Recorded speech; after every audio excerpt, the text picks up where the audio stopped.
Assalamualaikum warahmatullahi wabarakatuh teman-teman. Bertemu lagi bersama saya Pusatun Kasana dengan NIM 1862201178. Pada video sebelumnya kita sudah membahas tentang metodologi penelitian akuntansi dan saya sudah jelaskan secara jelas dan rinci apa itu metodologi penelitian akuntansi dan apa yang ada di dalam materi tersebut yang berada pada 3 video ini. Dan pada video kali ini kita akan membahas ulang mengenai materi metodologi penelitian akuntansi, tetapi saya ringkas supaya kalian bisa paham apa yang saya sampaikan. Langsung saja kita mulai materi yang pertama,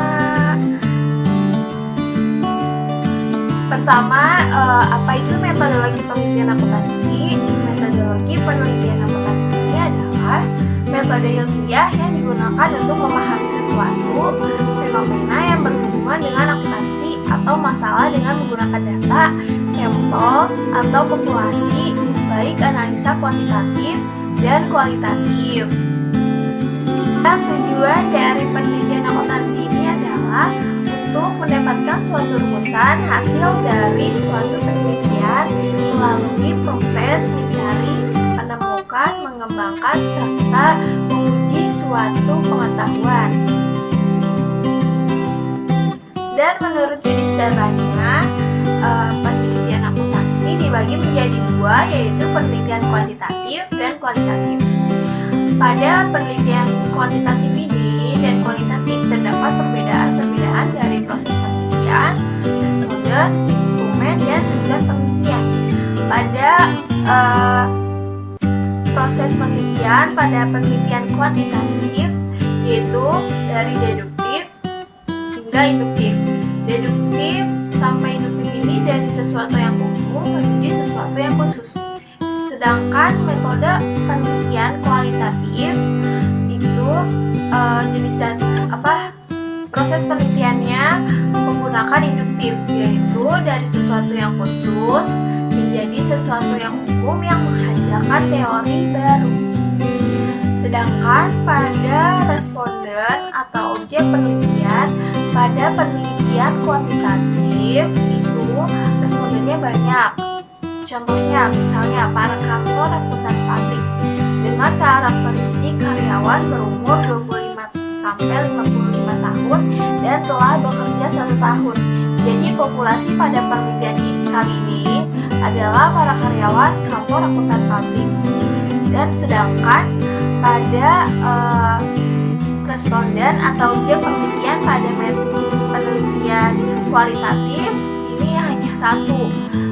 Misalnya jika seorang dokter ingin melakukan penelitian maka respondennya hanya 1 pasiennya itu.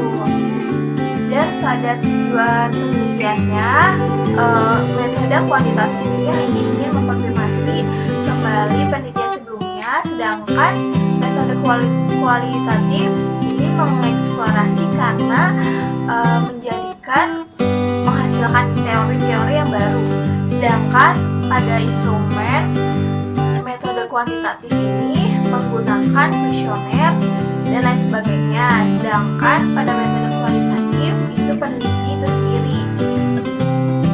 Dan selanjutnya kita akan membahas tentang menemukan masalah pada penelitian. Dan pada kita jika ingin menemukan masalah pada penelitian, yaitu kita pertama harus menentukan satu topik, yang kedua menguraikan topik tersebut dalam sub-sub topik menjadi pertanyaan, yang ketiga kita harus pilih satu topik dari sub-sub topik yang sudah kita buat, yang keempat kita mengevaluasi. Nah, contohnya saya akan memberikan contoh. Misalnya kita menentukan satu topik, misalnya topik yang saya ingin bicarakan yaitu perilaku konsumen, dan kita menguraikan teori tersebut dalam pertanyaan atau subtopik. Misalnya yang pertama, faktor apa saja yang mempengaruhi perilaku konsumen. Yang kedua, perilaku konsumen dan hubungannya dengan keputusan pembelian. Yang ketiga, sikap analisa perilaku konsumen terhadap keputusan pembelian. Dan pada langkah ketiga kita memilih salah satu dari topik tersebut, yaitu saya memilih yang kedua, yaitu perilaku konsumen dan hubungannya dengan keputusan pembelian. Serta pada langkah yang keempat kita mengevaluasi apakah topik penelitian tersebut menarik, bermanfaat, atau ada hal yang baru dan tidak melanggar etika. Ya, kita akan merumuskan judul penelitian dan terdapat 4 aspek yang perlu kita perhatikan dalam merumuskan judul penelitian menurut Konfur pada 2007. Yaitu yang pertama, kita harus melihat masalah penelitian tersebut. Yang kedua, menentukan jenis penelitiannya. Yang ketiga, variabel. Dan yang keempat, populasi penelitian. Jadi yang pertama, kita menjelaskan masalah penelitian tersebut. Kita sudah menjelaskan, kita sudah mendapatkan masalah penelitiannya, yaitu perilaku konsumen dan hubungannya dengan keputusan pembelian pada butik X. Dan kita melakukan jenis penelitian. Jenis penelitiannya itu menggunakan penelitian apa? Kemudian yang ketiga yaitu variabel yang akan diteliti. Dan pada masalah kali ini variabel X atau prediksi yang akan yaitu perilaku konsumen, dan variabel Y atau kriterianya yaitu keputusan pembelian. Dan yang keempat, populasi penelitian.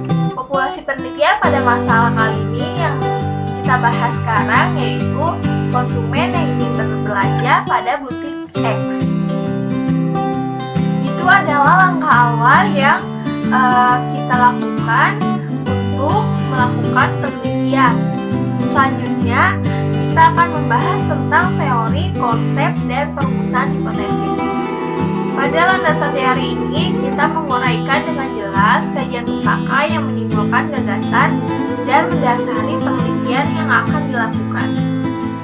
Tinjauan pustaka ini menguraikan teori, temuan, dan bahan lain yang diperoleh dari ajuan yang dijadikan landasan untuk penelitian yang diusulkan. Pada pustaka ini, usahakan yang terbaru, relevan, dan asli dari jurnal ilmiah dan periodenya minimal 5 tahun ke belakang. Dan manfaat dari landasan teori ini yaitu yang pertama untuk memperdalam pengetahuan tentang bidang yang diteliti. Yang kedua, mengetahui hasil penelitian yang berhubungan yang sudah pernah dilaksanakan. Yang ketiga, memperjelas masalah penelitian. Dan format dasar, jika ingin kita memasukkan pustaka atau jurnal yang terdahulu, yaitu dengan nama pengarang lalu tahun terbitan. Selanjutnya, landasan teori ini berlandaskan dua, yaitu grand teori dan penelitian sebelumnya. Grand teori ini adalah sebuah istilah untuk menunjukkan bentuk teori abstrak yang tinggi, yang mana pengaturan formal dan susunan dari konsep-konsep lebih penting dibandingkan pengertian terhadap dunia sosial. Dan yang kedua yaitu penelitian sebelumnya. Pada penelitian sebelumnya ini, paradigma yang berhubungan dengan antara variabel X dan variabel Y. Selanjutnya, kerangka konsep pada metodologi penelitian akuntansi. Pada kerangka konsep ini adalah paradigma penelitian merupakan pola pikir yang menunjukkan hubungan antara variabel yang akan diteliti. Paradigma sederhana ini yang menunjukkan pengaruh hubungan antara variabel X dan variabel Y. Dan selanjutnya kita membahas tentang hipotesis. Hipotesis ini adalah pernyataan statistik tentang parameter populasi. Dan pada hipotesis kali ini terdapat dua jenis hipotesis, yaitu tanpa arah dan berarah. Pada tanpa arah ini berisi hanya pernyataan mengenai adanya hubungan atau hanya perbedaan. Sedangkan berarah ini menjelaskan arah hubungan di antara variabel yang akan diteliti. Misalnya apakah variabel positif atau negatif. Dan dalam statistik dan penelitian terdapat dua macam hipotesis, yaitu yang pertama hipotesis nol dan hipotesis alternatif. Hipotesis nol ini diartikan sebagai tidak adanya perbedaan antara parameter dengan statistik, atau tidak adanya perbedaan antara ukuran populasi dan ukuran sampel. Sedangkan hipotesis alternatif ini adalah lawannya hipotesis nol, yaitu yang berbunyi adanya perbedaan antara data populasi dengan data sampel. Dan selanjutnya kita membedakan bentuk rumusan pada hipotesis, yaitu yang pertama ada hipotesis deskriptif, yang kedua ada hipotesis komparatif, yang ketiga ada hipotesis asosiatif, dan ada yang keempat ada hipotesis kausal. Hipotesis deskriptif ini adalah hipotesis yang memperoleh deskriptif atau lengkap dan akurat dari suatu situasi. Contohnya misalnya seberapa tinggi daya tahan lampu merek X, dan hipotesisnya yaitu daya tahan lampu merek X itu sama dengan 800 jam.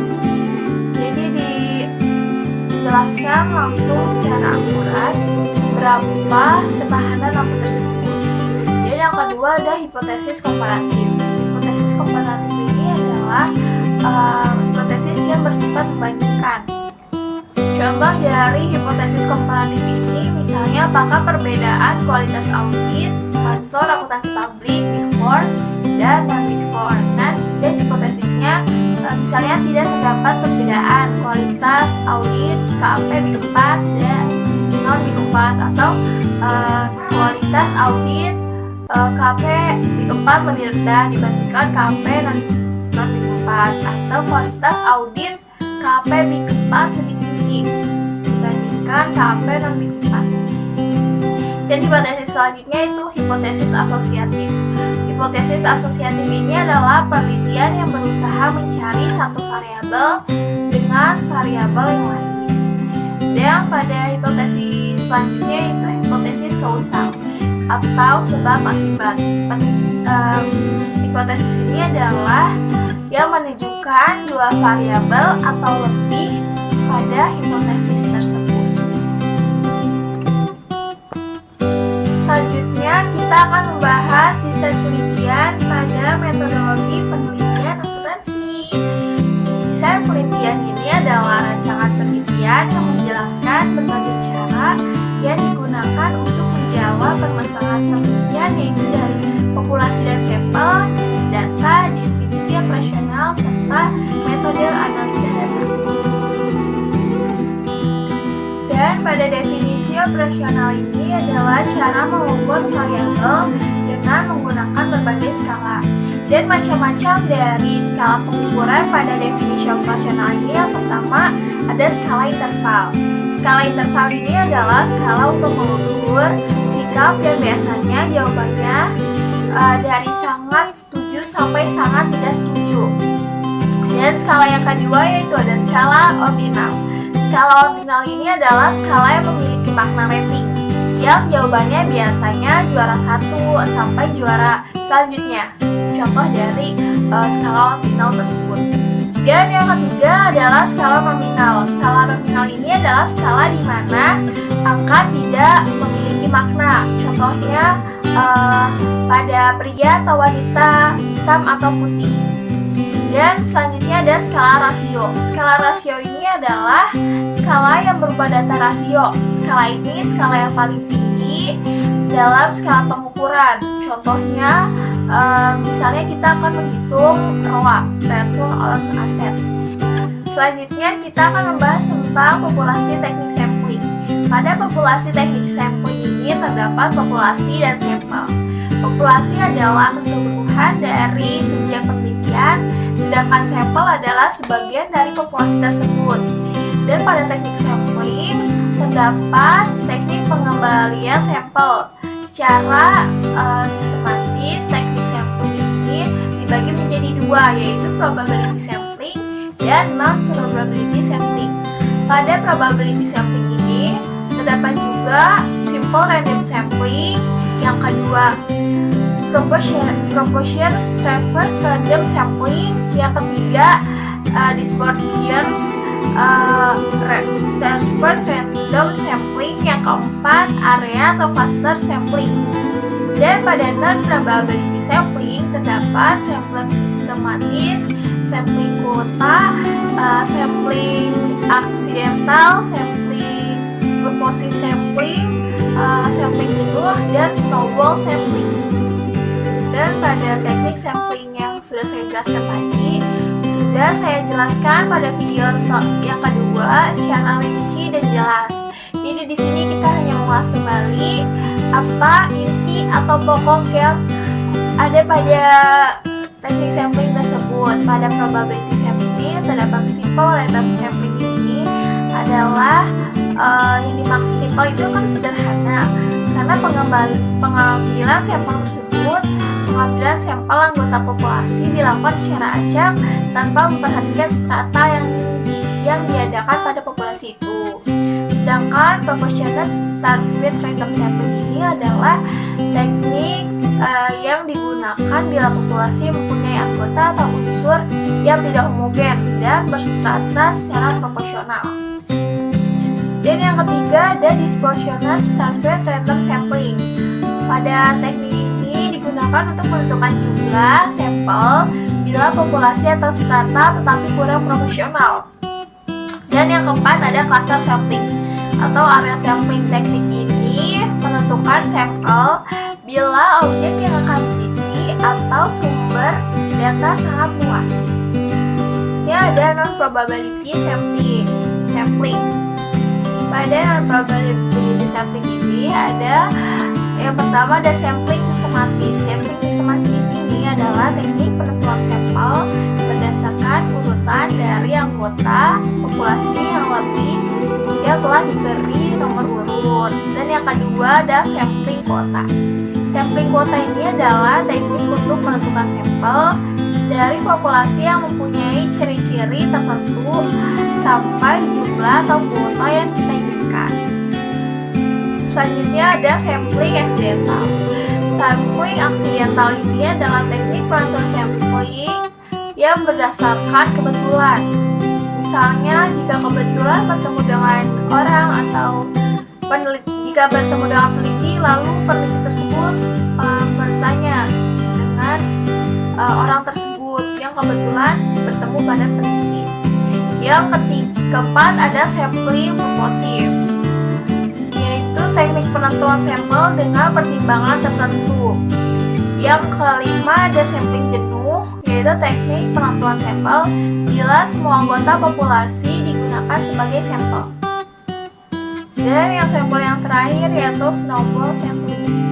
Snowball sampling ini adalah teknik penentuan sampel yang mula-mula jumlahnya kecil, kemudian sampel ini disuruh memberi teman-temannya untuk dijadikan sampel. Jadi jumlah sampel tersebut akan menjadi besar atau banyak.